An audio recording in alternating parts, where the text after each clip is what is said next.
চাকদা শহর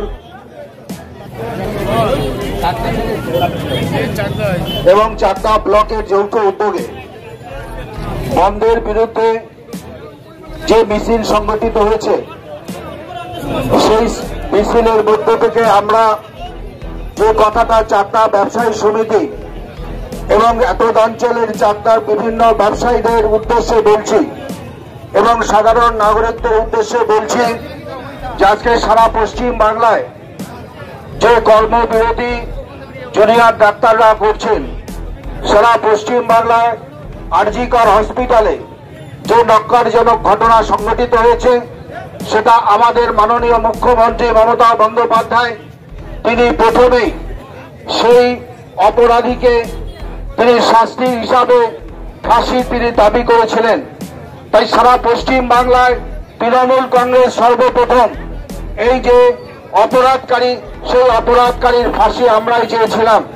আজকের সমস্ত মানুষ তারা জাস্টিস চাইছেন, বিচার চাইছেন, বিচার আমরাও চাইছি।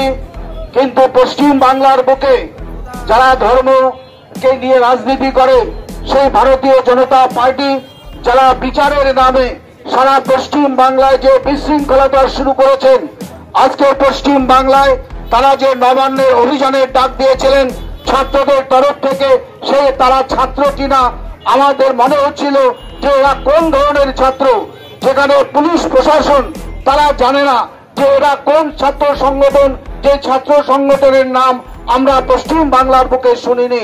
কিন্তু আমরা বিভিন্নভাবে দেখেছি আজকের যে নবান্ন অভিযান করেছেন, সেই নবান্ন অভিযানে অন্ততপক্ষে 50, 60, 70 বছরের বৃদ্ধ যারা, সেই সমস্ত মানুষ যারা ছাত্রদের নাম দিয়ে সারা পশ্চিম বাংলায় বিশৃঙ্খলতা সৃষ্টি করার চেষ্টা করছেন এবং পশ্চিম বাংলার বুকে 12 ঘন্টার বন্ধের ডাক দিয়েছেন।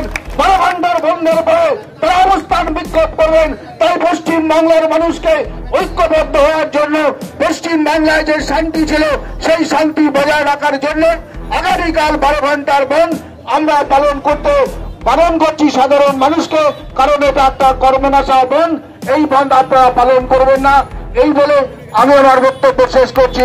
জয় হিন্দ, বন্দে মাতরম, মমতা ব্যানার্জি জিন্দাবাদ, অভিষেক ব্যানার্জি জিন্দাবাদ।